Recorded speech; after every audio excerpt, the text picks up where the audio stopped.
ഓം ശാന്തി.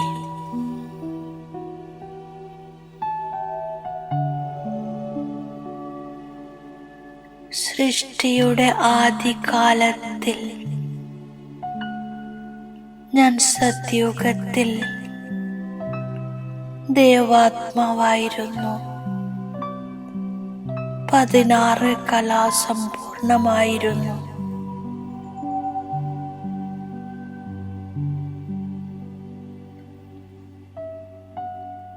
പിന്നീട് 8 ജന്മങ്ങൾക്കു ശേഷം ഞാൻ ത്രേതായുഗത്തിലെത്തി. 2 കലകൾ കുറഞ്ഞ് ഞാൻ ക്ഷത്രിയനായി.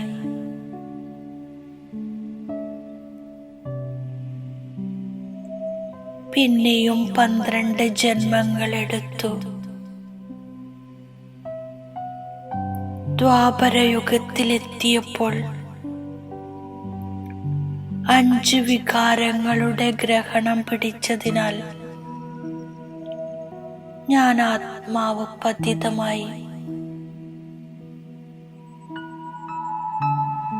പിന്നെ താഴോട്ടിറങ്ങി കലിയുഗത്തിൽ പാപാത്മാവായി.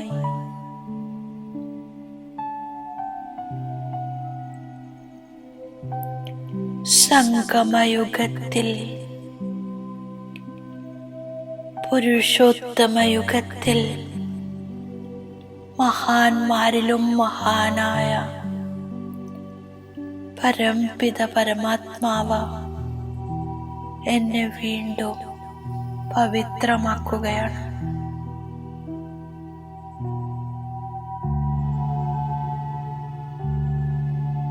ബാബ എന്നെ ബ്രാഹ്മണരിൽ നിന്നും വീണ്ടും ദേവതയാക്കുന്നു.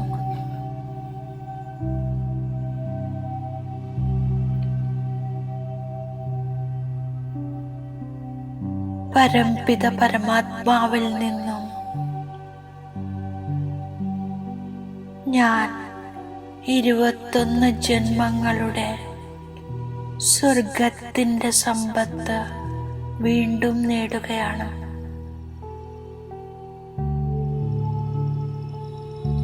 ഇതിനായി ഞാൻ അരകൽപ്പം ഭക്തി ചെയ്തിരുന്നു. ഭക്തിയുടെ ഫലമായി എനിക്ക് ഭഗവാനെ ലഭിച്ചു. ഭഗവാൻ എന്നെ സാധാരണ മനുഷ്യനിൽ നിന്നും ബ്രാഹ്മണൻ, പിന്നെ ബ്രാഹ്മണനിൽ നിന്നും ദേവതയാക്കുന്നു.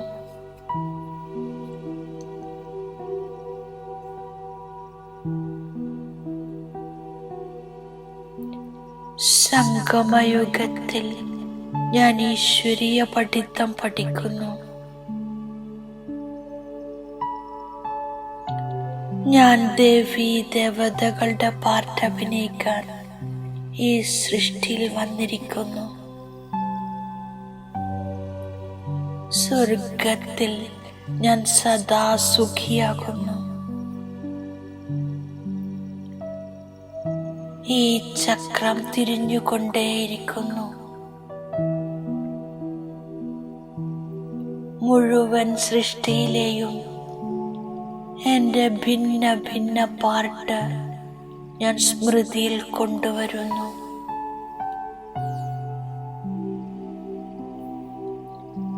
ഞാൻ സ്വദർശന ചക്രധാരി ആത്മാവാണ്. പ്രകാശസ്തംഭമാകുന്നു. ഞാൻ ആത്മാവാണെന്ന് മനസ്സിലാക്കുന്നു.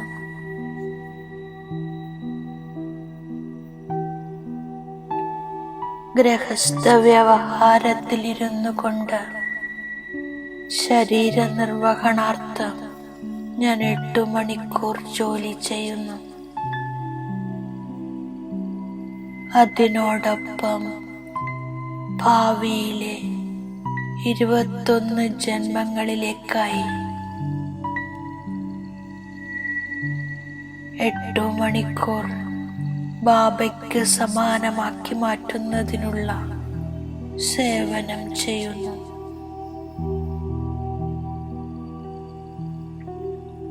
എല്ലാം ചെയ്തുകൊണ്ടും ബാബയെയും വീടിനെയും ഓർമ്മിക്കുന്നു.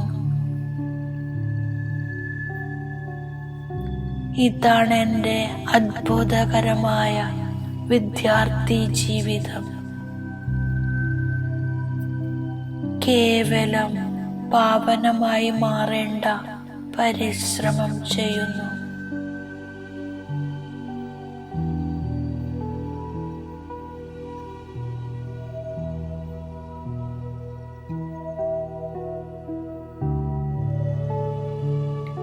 എൻ്റെ ബുദ്ധിയിലുണ്ട് ഞാൻ തന്നെയാണ് സ്വദർശന ചക്രധാരിയായി മാറുന്നത്. ബാബ തന്നെയാണ് പഠിപ്പിക്കുന്ന സുപ്രീം ടീച്ചർ.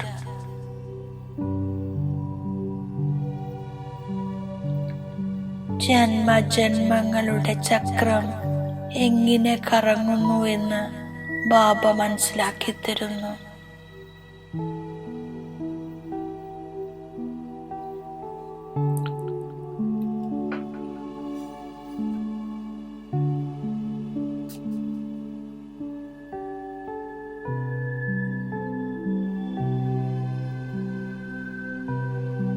ഞാൻ ആദ്യം ഡബിൾ കിരീടധാരിയായിരുന്നു, പിന്നീട് സിംഗിൾ കിരീടധാരിയായി, പിന്നീട് മുഴുവൻ രാജധാനിയും നഷ്ടപ്പെട്ടു, തമോ പ്രധാനമായി തീർന്നു.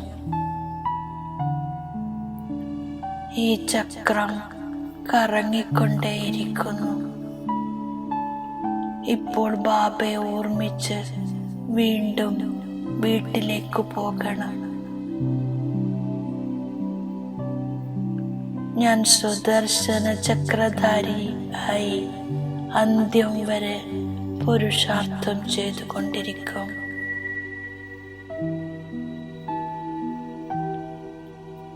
ഡ്രാമയിൽ എൻ്റെ പാർട്ടിന് മഹത്വം കൂടുന്നത് ഇതിൻ്റെ ആധാരത്തിലാണ്. ഭക്തിയിലും ഞാൻ പൂജിക്കപ്പെടുന്നു.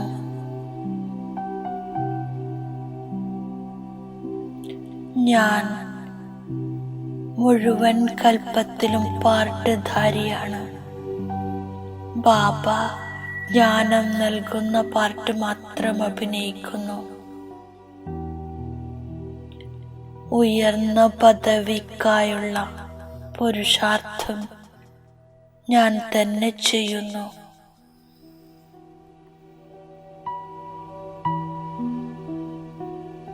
ബാബ വന്ന് ഈ ലോകത്തിൻ്റെ ഹിസ്റ്ററിയും ജിയോഗ്രഫിയും എങ്ങനെ ആവർത്തിക്കുന്നു എന്ന് മനസ്സിലാക്കി തരുന്നു. ഞാൻ സ്വദർശന ചക്രധാരി അഥവാ ലൈറ്റ് ഹൗസ് ആകുന്നു. ഇതെന്റെ അലൗകിക ജന്മമാണ്.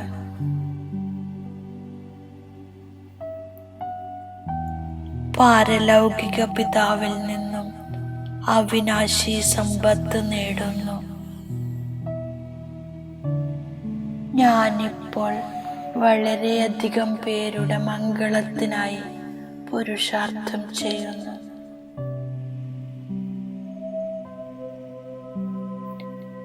ജ്ഞാനം വളരെ സഹജമാണ്, എന്നാൽ പാവനമായി മാറുന്നതിന് മായ വിഘ്നമുണ്ടാക്കുന്നു.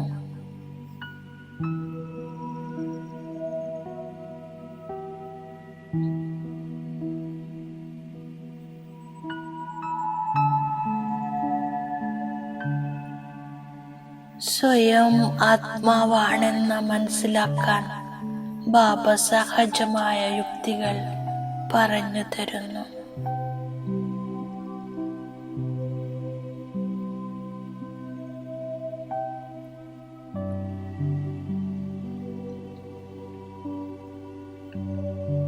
പുരുഷാർത്ഥത്തിന്റെ ആധാരത്തിൽ രാജധാനി സ്ഥാപിക്കപ്പെടുന്നു.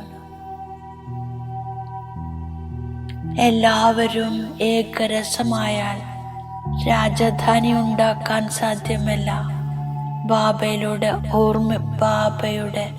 ഓർമ്മയിലൂടെ മാത്രമാണ് പാപമില്ലാതാക്കുന്നത്.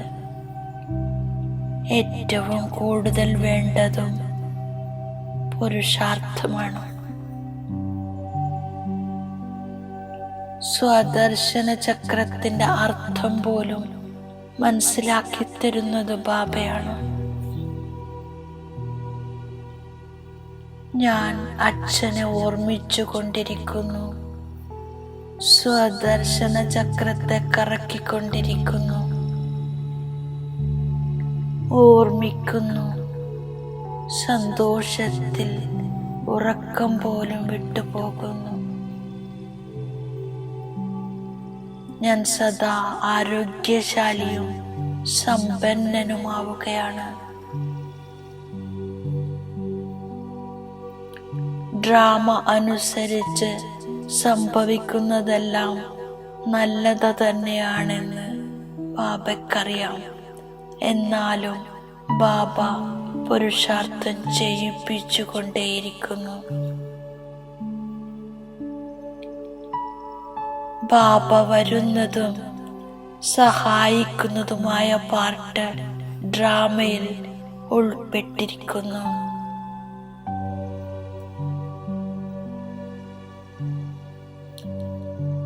ഡ്രാമ വളരെ വിചിത്രമാണ്. അത് മനസ്സിലാക്കണമെങ്കിൽ ബുദ്ധി വിശാലമായിരിക്കണം.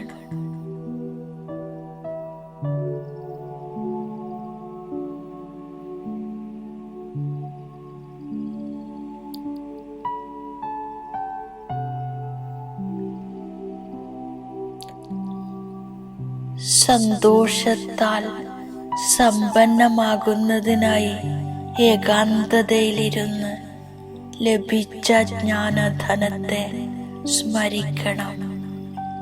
പാവനം അഥവാ നിരോഗിയാകുന്നതിന് ഞാൻ ഓർമ്മയിലിരിക്കാൻ പ്രയത്നിക്കുന്നു.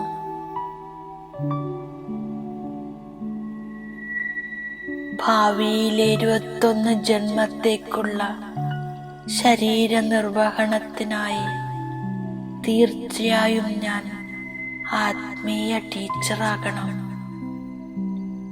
മാസ്റ്റർ ജ്ഞാനസാഗരനായി സർവരെയും സ്വദർശന ചക്രധാരിയാകണം. ലൈറ്റ് ഹൗസ് ആവണം. ഞാൻ ബാബയുടെ വരദാനത്തിന്റെ സ്വരൂപമാകുന്നു. ത്രികാലദർശി സ്ഥിതിയിലൂടെ 3 കാലങ്ങളെയും സ്പഷ്ടമായി അനുഭവം ചെയ്യുന്ന മാസ്റ്റർ നോളജ്ഫുള്ളായി ഭവിക്കൂ. സംഗമയുഗം ഉയർന്ന പോയിന്റാണ്.